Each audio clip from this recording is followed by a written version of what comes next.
মন খারাপ ছোট ভাবি? একরাশ বিরক্তি নিয়ে বলে ওঠে ফারা। আপনার ভাইয়ের আমার শান্তি সহ্য হয় না আপু।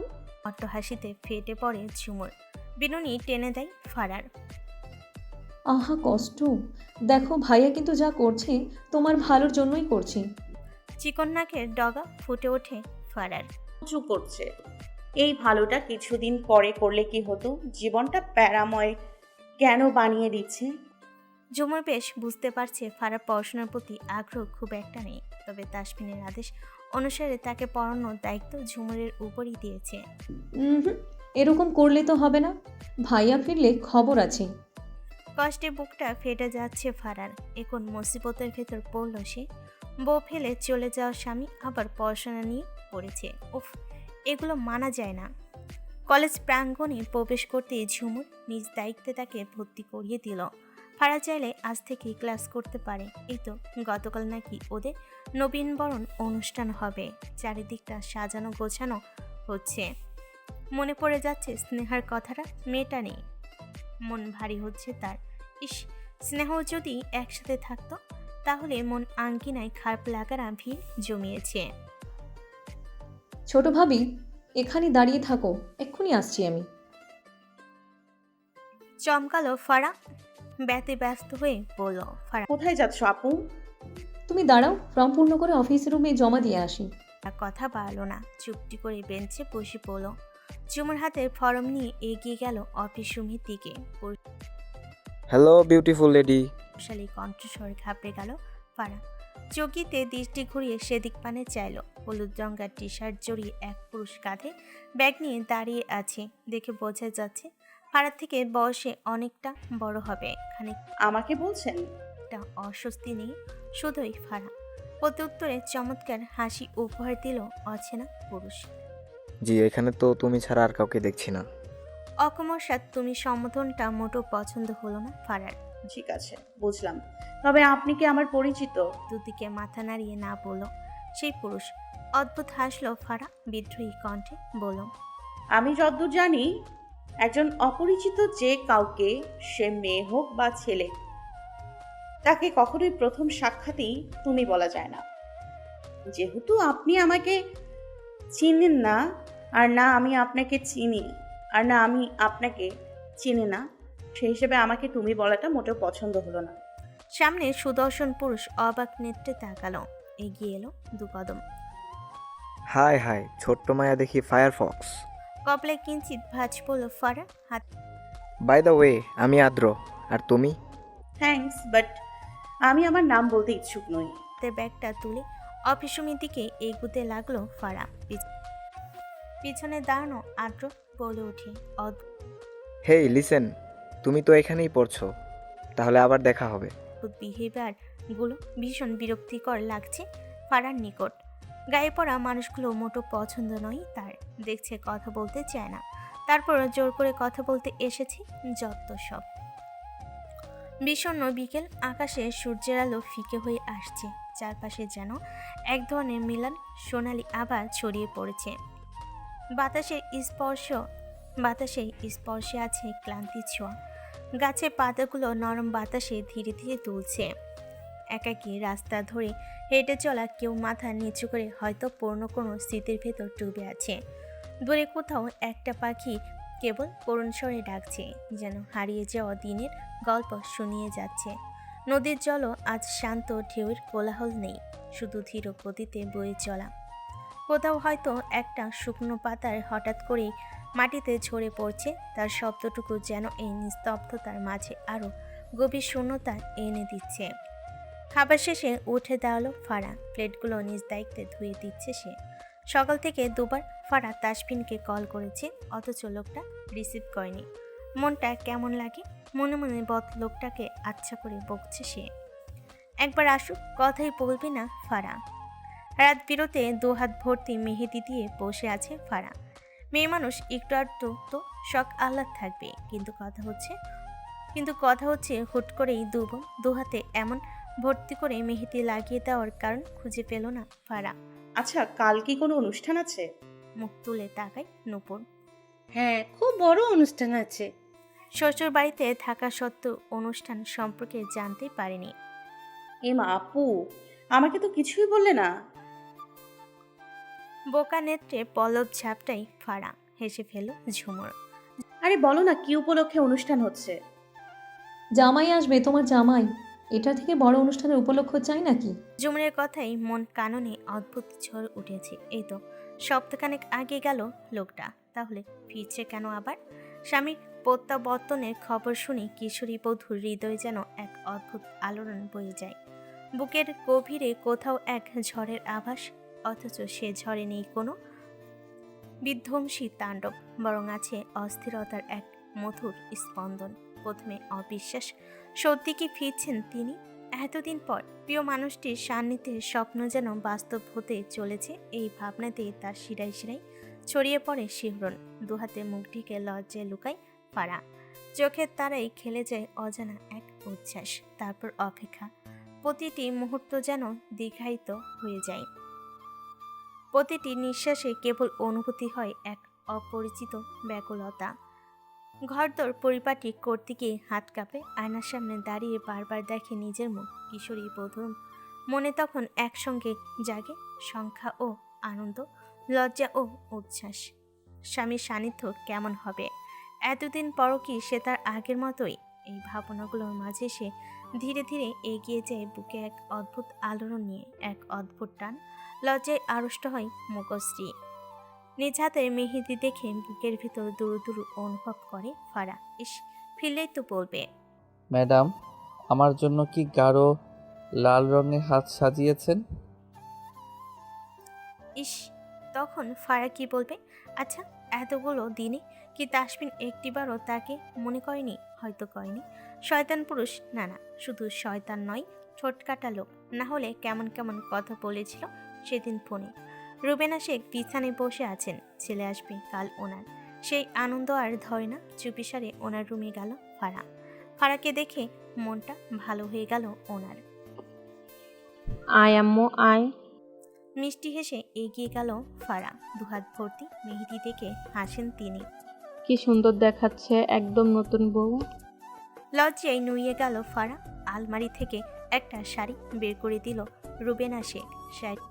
এনে এটা কাল পরিস কেমন? শাড়িটা উল্টে পাল্টে দেখে ফারা বেশ পছন্দ হয়েছে তার। অনেকদিন ধরে আকাশ যেন আগুন ঝরাচ্ছে, সূর্যের তীব্র তাপে বাতাসও উষ্ণ হয়ে উঠেছে, যেন আগুনের লেলিহান শিখা ছুঁয়ে যাচ্ছে চারপাশ। গাছের পাতাগুলো বিবর্ণ হয়ে ঝিমিয়ে পড়ছে। রাস্তায় হাঁটতে গেলে মনে হয় পায়ের নিচে লোহার পাত বিছানো। সারা শহর জুড়ে একটা ক্লান্ত নিস্তব্ধ আবহাওয়া। তারপর দুপুরের দিকে হঠাৎ করে বাতাস বদলে যেতে শুরু করেছে। আকাশের কোণে কোণে কালো মেঘ জমতে শুরু করে। সেই গুমোট গরমের মাঝে হালকা একটা ঠান্ডা বাতাস বইতে শুরু করে, যেন প্রকৃতির নিঃশ্বাস। মুহূর্তের মধ্যে দিগন্ত জুড়ে কালো মেঘের রাজত্ব। গাছের ডালপালা দুলতে থাকে, ধুলো উড়ে ওঠে, রাস্তার এক ধরনের অদ্ভুত সুর তোলে। আচমকায় শুরু হয় টিপটিপ বৃষ্টি। প্রথমে কয়েক ফোঁটা জল পড়ে ধুলো ভরা মাটির গায়ে, সাথে সাথে মাটির বুক থেকে বেরিয়ে আসে এক টুকরো স্নিগ্ধ গন্ধ। সেই গন্ধ যেন এক মুহূর্তে সমস্ত ক্লান্তি মুছিয়ে দেয়। এরপর ধীরে ধীরে ফোঁটা ফোঁটা জল ঝরে পড়ে, যেন আকাশ থেকে এক মায়াবী ছন্দ নেমে আসছে। বন্ধ করে চুপচাপ দাঁড়িয়ে আছে ফারা। সে বাইরে যাবে না। ওই তো একটু আগে জানলা দিয়ে উকি দিয়ে দেখেছে সেই সফেদ গাড়িটা, সে ফিরেছে। ইস, ফারা কেন এত লজ্জা পাচ্ছে? লজ্জার কিছু নেই।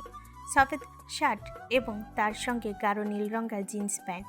গাড়ি থেকে নেমে ছাতাটা মেলে ধরে। টুপ টুপ বৃষ্টি পড়ছে। ভেজা জুতো জোড়া আরও খানিকটা ভিজে গেল। পা বাড়িয়ে এগিয়ে চলল সামনে।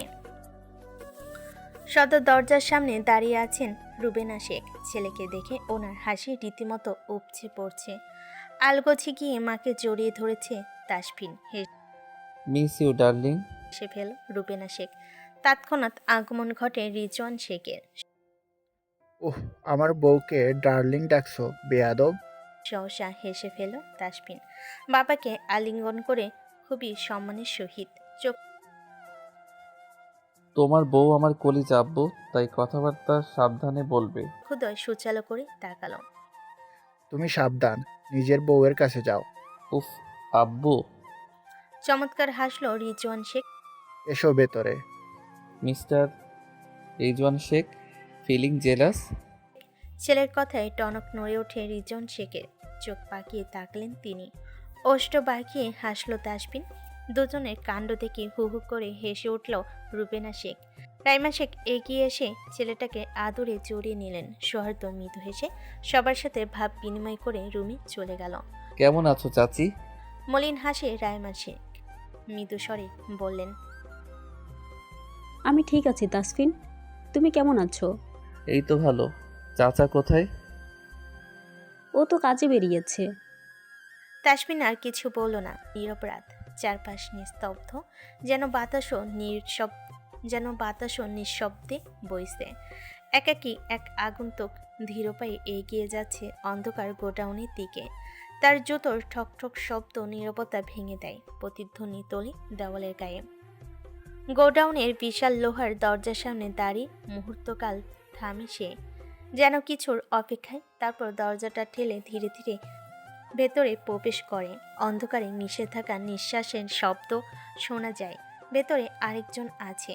ছায়ের গভীরে লুকিয়ে থাকা সেই অচেনা সত্তা প্রতীক্ষা করছিল তার, নাকি সেও অজানার আতঙ্কে জমে আছে। লোকটি ভিতরে ঢুকতে দরজার কপাট ধীরে ধীরে বন্ধ হয়ে যায়, যেন বাতাস ও নিঃশ্বাস আটকে রেখেছে। ঘরটা স্যাঁতসেঁতে দেওয়ালের সাথে ছোপ ছোপ দাগ। কোণ ঘেঁষে পড়ে থাকা কাঠের বাক্সগুলো কালের সাক্ষী হয়ে নিশ্চুপ দাঁড়িয়ে আছে। হঠাৎ কোথাও যেন একটা সামান্য নড়াচড়ার শব্দ হয়, শ্বাস টেনে নেওয়ার মতো ক্ষীণ অথচ স্পষ্ট। লোকটি থমকে দাঁড়ায়। কে? তার কণ্ঠস্বর গভীর কিন্তু শান্ত। অন্ধকারের ভেতর থেকে আরেকজন ধীরে ধীরে সামনে আসে। মিলান আলোয় মুখটা স্পষ্ট হয়, চোখগুলো সতর্কমুখী, রেখাগুলো কঠোর। তুমি এসেছো? প্রশ্নটা বাতাসে ভেসে থাকে। উত্তরের অপেক্ষায় যেন চারপাশে নীরবতা আরও ঘনীভূত হয়ে ওঠে। তুমি ডেকেছো এখানে? বন্ধ ঘরে থাকা দ্বিতীয় লোকটি হাসল। তার হাসি বাড়ি খাচ্ছে দেওয়ালের পিঠে। আমার জিনিসগুলো কোথায়? আতঙ্কে কপালে ঘাম জমেছে প্রথম লোকটির। তুমি তো জানোই কি হয়েছে। আমি চেষ্টা করছিলাম কিন্তু কিন্তু তা সম্ভব হয়নি, তাই তো? আর সেটা কার জন্য? ওই নেভিদের জন্য? হ্যাঁ, দেখো, তুমি টেনশন করো না, আমি সবটা সামনে নেব। জাস্ট কিছুদিন সময় লাগবে। তর্জনী আঙ্গুলের ইশারে তাকে যেতে বলল। এই যে চেয়ারে বসে আছে দ্বিতীয় লোকটি, মস্তিষ্ক ডুবে আছে নিছক ভাবনায়। অস্ত্র চাই, সেগুলো দিলেই টাকা আসবে, আর তা মোটো হতে দিচ্ছে না এই অফিসারগুলো। কিন্তু সে তো সহজে ছেড়ে দেওয়ার পাত্র নয়, খুব শীঘ্রই হেস্তনেস্ত করেই ছাড়বে। আর যাকে দায়িত্ব দিয়েছে সে যদি না পারে, তাহলে তাকেও শেষ করে দেবে আগন্তুক। রাত গভীর থেকে গভীরতর হচ্ছে, চারপাশ নিস্তব্ধতার চাদরে ঢাকা। দূর অন্ধকারে গহ্বরে ঘুমিয়ে আছে শহর। কেবল বৃষ্টির একটানা ঝরঝর শব্দ বেজে চলেছে, যেন ক্লান্তহীন এক সুর। গাছের পাতায়, জানালার কাছে ছাদের কানিশে জলকণারা ঝরে পড়ছে অনবরত। পথঘাট ভিজে চকচক করছে। স্ট্রিট লাইটের আলোয় জলে প্রতিফলিত হচ্ছে এক রূপকথার মায়াবী আভা। দূরে কোথাও বাজ পড়লে মুহূর্তের জন্য বিদ্যুতের ঝলকানিতে উদ্ভাসিত হয় চারিদিক। তারপর আবার গভীর অন্ধকার গ্রাস করে সব কিছু। খট করে দরজা খুলে ভেতরে প্রবেশ করলো তাসবিন। বিছানায় বসে আছে ফারা। চোখাচোখি হয় দুজনে। বাইরে তখনও বৃষ্টি ঝরছে, একটানা থেমে থেমে, কখনো প্রবল কখনো মৃদু। রাত গভীর থেকে গভীরতর হচ্ছে, অথচ বন্ধ ঘরের ভেতর দুজন মানুষ নীরব অথচ স্পষ্ট অনুভূতিতে বাঁধা। একটা ছোট্ট বাতি জ্বলছে কোণের টেবিলে, তার ক্ষীণ আলোয় মানুষের ছায়ার লম্বা হয়ে পড়ছে দেওয়ালে। জানালার কাছে বৃষ্টির ফোঁটা লেগে এক অদ্ভুত সঙ্গীত বেঁধেছে, যেন বাইরে প্রকৃতি কথা বলছে আর ভেতরে দুটি হৃদয় চুপচাপ শুনছে সেই ভাষাহীন সুর। ঠোঁটের কোণে অজানা এক নীরবতা, হয়তো কিছু বলার আছে, হয়তো কিছু বলা নেই। সময়ের হিসাব মুছে গেছে, এ যেন এক স্থির মুহূর্ত, যেখানে কেবল তাদের শ্বাস প্রশ্বাসের শব্দ আর বৃষ্টির একঘেয়ে ছন্দ। কি ম্যাডাম লুকিয়ে লুকিয়ে আছেন কেন? হাসকি টুনে বলা কথাটা তীব্রভাবে কর্ণ স্পর্শ করল। কণ্ঠনালী কাঁপছে ফারার। তার কি করা উচিত? পাশ কাটিয়ে বেলকনিতে এগিয়ে গেল ফারা। সফেদ পর্দাগুলো দুলছে, বৃষ্টির ঝাপটা এসে বারবার ছুঁয়ে দিচ্ছে তাকে। ভুল করে ফেলল। ইস, এ ফারা, তুই এত গাধা কেন বলতো? ওই ম্যাডাম শুনেন তো। ডাকবেন না একদম, আমি কিন্তু আপনাকে আজকে মেরেও দিতে পারি। ফিসলে হাসে তাসবিন। শার্টের স্লিপ গোটায় ধীরে ধীরে টান টান হয়ে পড়ল। গলা খাকারি দিয়ে এগুতে এগুতে বলল, আমাকে মারার সাহস আছে তো? অবশ্য থাকার কথা, যেহেতু একজন লেফটেন্যান্ট কমান্ডারের ওয়াইফ তুমি। বাঁকালো ফারা। খুঁজে পেল নাকি? করবে নাকি বলবে? অহেতুক বেলকুনিতে থাকা টবগুলো উপরে তুলতে লাগলো। আপনি সব সময় একই কাজ করেন লেফটেন্যান্ট সাহেব। প্রথম দিন যেটা করেছেন, দ্বিতীয় বিয়ের দিনেও একই কাজ করেছেন। আপনি কি ভাবছেন আমি আপনাকে ক্ষমা করে দিয়েছি? কখনো না। চলে যান আপনি। ম্যাডাম, রুমটা কিন্তু আমার। দখল করে বসে আছেন আপনি। প্রথমত খেয়ে গেল ফারা। বলেই বসেছে, রুমটাই পচা পুরুষের। মুখ ঠিক আছে, আমি চলে যাচ্ছি। বাঁকিয়ে বেলকুনি থেকে আসতে লাগলো ফারা। কোমল স্পর্শ পেয়ে চমকালো ফারা। নিজ হাত কারোর বুকের বা পাশে অনুভব করতে পারছে সে। ধুকপুক ধুকপুক শব্দটি ইস শুনল, পক্ষস্থল কম্পিত হচ্ছে তার। অস্থির চিত্তে সরতে চাইল না। চোখ বন্ধ করো, বুকে মাথা রেখে আমার হৃদয় স্পন্দন শুনো সুখ। সত্তা ক্ষণে ক্ষণে কেঁপে উঠছে ফারার। পৃথিবীতে এই শব্দটি সবচেয়ে সুন্দর। আজ ফারার নিকটে এই পুরুষ হৃদস্পন্দন এত সুন্দর শুনতে লাগছে কেন? নিজেকে পুরুষ্ট বক্ষে দেখে ছটফট করতে লাগলো। আপনার হৃদয়ে স্পন্দন খুব বাজে। মাংসপিণ্ড লাফাচ্ছে কেন? বাচ্চাদের মতো কথা। দারুণ লাগলো তাসফিনের নিকটে। আলগোছে হাঁটুর নিচ দিয়ে পা গলিয়ে কোলে তুলে নিল তাকে। হৃদয় স্পন্দন খুব বাজে লাফাচ্ছে, আপনার সান্নিধ্য পাওয়ার জন্য সুখ। লজ্জায় আটকে অতিষ্ঠ হয়ে উঠেছে ফারা। নির্লজ্জ পুরুষ, তাই তো বেফাস কথাবার্তা বলে তাকে। সে কি বোঝে না তাতে নারীসত্তা কাঁপিয়ে তুলে অনায়াসে? শুনো ম্যাডাম, আমাকে আটকালে ফলটা কিন্তু মোটেও ভালো হবে না। আর হ্যাঁ, ভুলে গেলেন যাওয়ার সময় কি বলছিলাম? আমার সব সুখ আপনার মাঝে গচ্ছিত আছে, এবার ফেরত দেন শোধ সমেত। চঞ্চল কিশোরী আটকে দেওয়া হয়েছে শিকলে। তাকে নয়, তার মনকে। কথাই মেলারা আজ বিদায় নিয়েছে। অধর দুটিতে যেন অদৃশ্য টেপ লাগিয়ে দিয়েছে কেউ। লজ্জায় নিমজ্জিত অন্তঃস্থল। এত লজ্জা রাখবে কোথায় সে? কি ম্যাডাম, কথা বলেন। দুরু দুরু অনৈতিক হৃদয় স্পন্দন। এই হৃৎপিণ্ডটা আজ ধোকা দিচ্ছে, কেমন ধুকপুক করছে। এটা যদি তাসফিন শুনতে পায় তাহলে কি হবে? অন্ধকার স্বর্গ, এক চিলতে আলো নেই কোথাও। বক্ষ মাঝে এক অষ্টাদশীকে আঁকড়ে ধরে আছে সুদেহী তাসফিন। বলিষ্ঠ হাতের বাঁধনে জড়ে ফারা। টুকরো টুকরো চুমু এঁকে দিচ্ছে ললাটে। হৃদয়ে দোলা লেগেছে। তলপেটে থাকা প্রজাপতিগুলো উঠতে চাইছে। স্বামীর আদর বুঝি এটাই? হয়তো কম্ফর্টার টেনে ঢেকে নিল নিজেদের। গুটিসুটি হয়ে শুয়ে রইল ফারা। সুখ, জি। ঘুমাবো। চোখ দুটো ছোট হয়ে এলো ফারার। ঘুমান, কিন্তু ফারাকে বলছে কেন? সে কি করবে? ঘুমান। শব্দটি বিরক্ত নেয় উচ্চারণ করে তাসফিন। ছোটদের বিয়ে করা আরেকটা ঝামেলা। তাদের বোঝাতে বোঝাতে অর্ধেক জীবন শেষ। উফ, তার বউটা কবে বুঝবে তাকে? হাঁটুর বয়সী এই মেয়েটা তাকে সামলানোর ক্ষমতা রাখে না, অথচ নিজের সবটা তার উপর ছেড়ে দিয়েছে লেফটেন্যান্ট যে। বুকে ঘুমাবো, তুমি সব। আহমক বনে গেল ফারা। তাকিয়ে আছে ফেল ফেল করে। আশঙ্কিক লজ্জা অনুভব করলো। ওমা, তাসফিন কি তার বুকে মাথা রেখে ঘুমাবে? ইস, কি লজ্জা! একদম সিনেমা হয়ে গেল। দম আটকে মারা যাবে সে কি? কি হলো সব? নব, আপনার লজ্জা করে না ছোটদের বুকে ঘুমাতে? উফ বউ। উফ স্বামী। থমকালো তাসফিন। বেফাস কথাই নিজেও থতমত খেয়ে গেল ফারা। হু হু করে হেসে উঠল তাসফিন। ম্যাডাম কি বললেন আবার বলুন। থম মেরে গেল ফারা। ভুলবশত সেও স্বামী বলে ফেলেছে। ইস, কি লজ্জা। আমি কিছু বলিনি। কিন্তু আমি তো স্পষ্টই শুনতে পেয়েছি। সরি। সে অ্যাগেইন। আর বলবো না। আবার বলতে হবে? হুম। বলতে তো আপনাকে হবেই ম্যাডাম। হুট করে ফারাকে সাপের মতো পেঁচিয়ে নিল তাসফিন। আটকে ওঠে ফারা। অসহায় মুখ করে তাকালো তার দিকে। তাসফিন তো ছেড়ে দেওয়ার পাত্র নয় মোটো।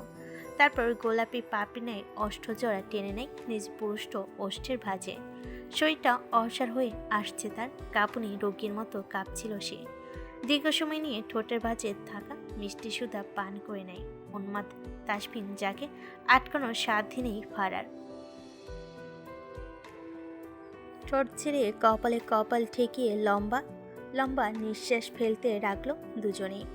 চোখ দুটো খিচিয়ে বুজে রেখেছে ফারা। ওই ফাজিল লেফটেন্যান্ট সাহেব দিকে তাকানোর সাধ্য নেই তার। জান, ওয়ান্স মোর অ্যাগেইন প্লিজ। সহসা চোখ মেলে তাকালো ফারা। বুকের ভেতর দুরু দুরু কম্পন অনুভব করছে। দুহাত ঠেলে দিল অসভ্য কমান্ডারকে।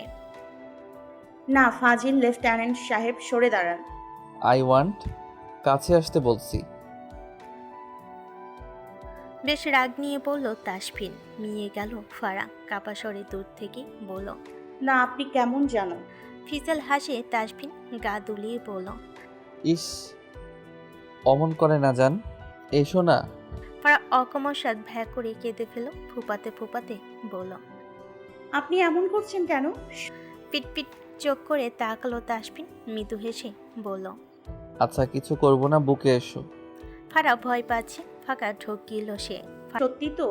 একদম। ফারা কাছে আসতেই বুকে টেনে নিল তাসফিন। কপালে উষ্ণ ছোঁয়া একে চোখ বুজে মনে মনে নিজেকে সুদ হয়ে। তুই এত ভালো হলি কবে তাসফিন? সেই মন তাসফিন, বেচারি সুখ নিশ্চয়ই তাকে ভালো ভাবছে। ইস, কি হবে সামনে। নেভির লেফটেন্যান্ট কমান্ডার তাসফিন শেখ গভীর রাতে অপারেশন চালিয়ে বঙ্গোপসাগরের মাঝখান থেকে একদল অস্ত্র পাচারকারীকে আটক করেছে। বাতাসে এখনও লবণাক্ত গন্ধ। জাহাজের ডেকের আলোয় ধরা পড়া পাচারকারীদের মুখ দৃঢ় কিন্তু উদ্বিগ্ন। তাসফিন তাদের মধ্যে সবচেয়ে সন্দেহজনক লোকটিকে নিয়ে আসে জিজ্ঞাসাবাদের কক্ষে।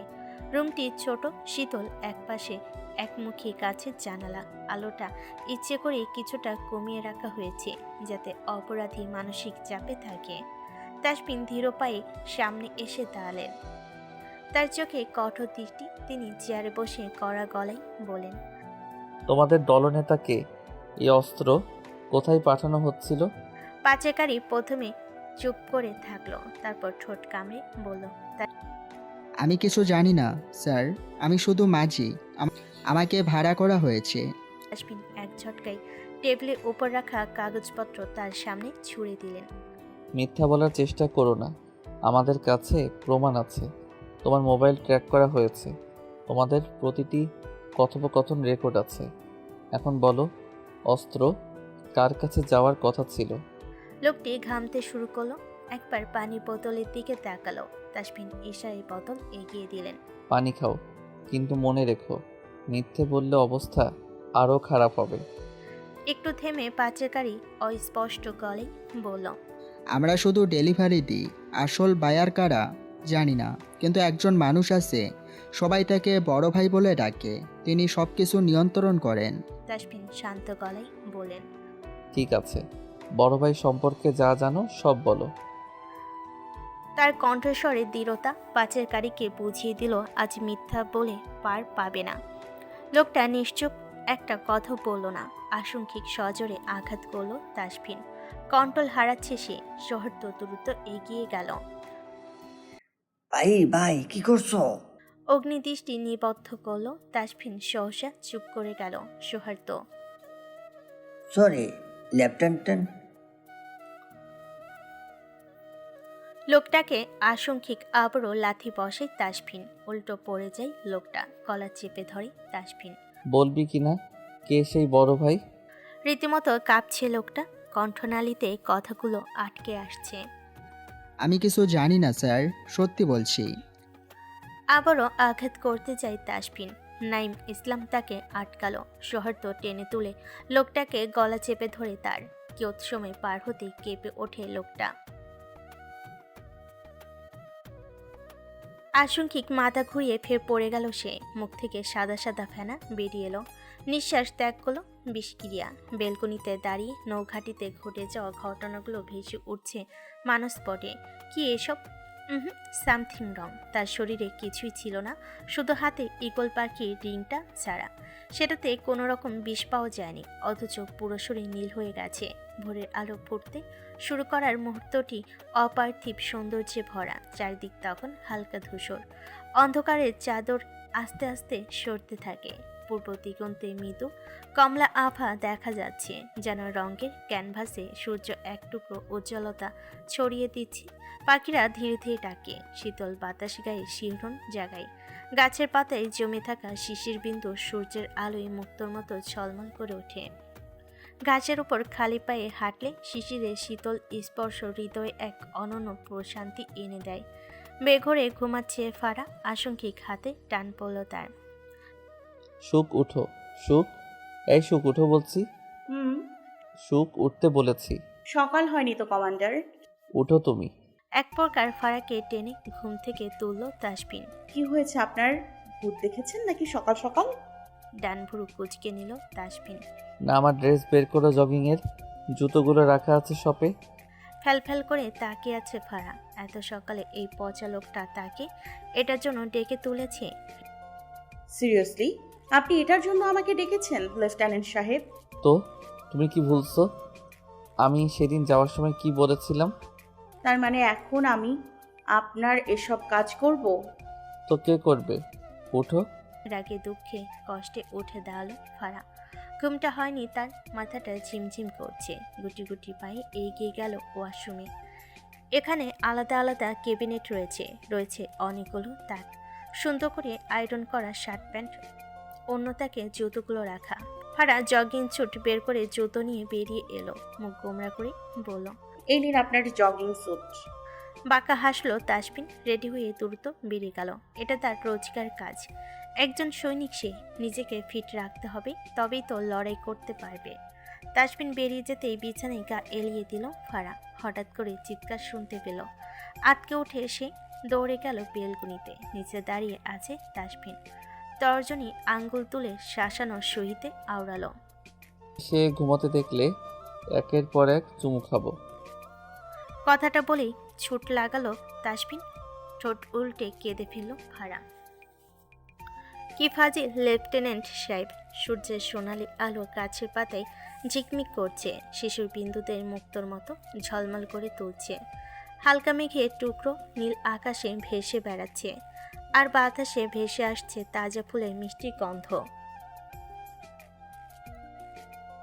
পাখিরা আপন মনে কিচিমিচি করছে, যেন এক স্বর্গীয় সঙ্গীতের সুর তুলেছে।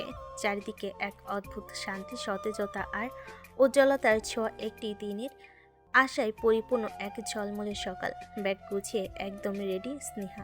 মনের আনন্দে বন্যা বইছে রীতিমতো। এত আনন্দ হবে নাই বা কেন? এতগুলো দিন পর ফারাকে দেখতে পাবে।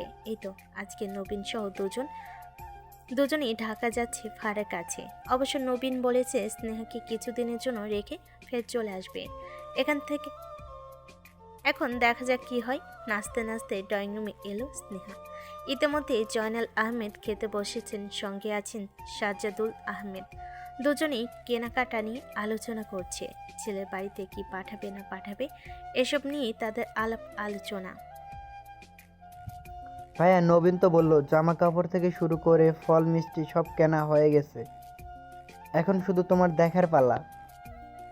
জয়নাল আহমেদ খাবারের টুকরো মুখে পুরে বলেন, হ্যাঁ তা তো ঠিক আছে, কিন্তু আমি ভাবছিলাম যে আমাদের গোয়ালে তো অনেকগুলো গরু আছে, সেখান থেকে যদি তরতাজা গরুর গোস্ত দেওয়া হতো তাহলে কেমন হতো ব্যাপারটা? সাজ্জাদুল আহমেদ আনন্দের সহিত বলেন, এটা তুমি একদম ঠিক করেছো ভাইয়া, ইদানিং গরুর গোস্তের দামটা চওড়া খুব। জয়নাল আহমেদ তৎক্ষণাৎ বলেন, তাহলে এক কাজ করি, নবীনকে বলে ব্যবস্থা করে ফেলি। ঠিক আছে। খাবার শেষ করে উঠে দাঁড়ালো জয়নাল আহমেদ। আরিফা আহমেদ নিজ দায়িত্বে সাজ্জাদুল আহমেদকে ঘরে নিয়ে গেলেন। হাঁপ ছেড়ে বাঁচল স্নেহা। গুটি গুটি পায়ে এগিয়ে গিয়ে খেতে বসেছে। আগমন ঘটে শায়লা আহমেদের। শোনো মেয়ে, শ্বশুরবাড়ি যাচ্ছ ভালো কথা, কিন্তু ওখানে গিয়ে নাচানাচি লাফালাফি করবে না, আর এগুলো যেন আমার কানে না আসে। তখন কিন্তু খবর আছে, যাবে ঘুরবে কিছুদিন, তারপর ফিরে আসবে। যদি বাদরামি করো তাহলে ফল খুব খারাপ হবে, এই আমি আগেই থেকে বলে দিলাম।